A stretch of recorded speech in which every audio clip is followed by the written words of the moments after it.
So this is a really good question, and it will really depend on your own situation. So I push my dates a little bit on the earlier side, getting things started, but that's because I have very early tomato varieties. I want to eat the tomatoes really fast. I do a little race with myself to see when I can get those first ripe tomatoes out of the garden. So it kind of depends on what you're doing and also the space you have. So I start my tomatoes roughly 2 months before last frost date, and that's common for the package.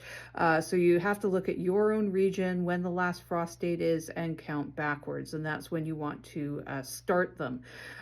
So I start them about that time, and by the time that I've get them outside, my tomatoes, for example, are in a 4x4 pot. Sometimes they grow a little bit fast, and you're almost going into a 1 gallon pot inside, which I don't have enough space for that. So you want to, if you're keeping your tomatoes, for example, inside 8 weeks, you're looking at a 4x4 pot. So figure out whether or not you can pot up, how much space you have, and how early you need them. Plants will catch up. So don't worry, if it's a little bit on the later side, they will catch up. And it'll be a little bit later in the season for you, maybe when you get those first ripe ones, but that's okay. You'll still be enjoying tomatoes.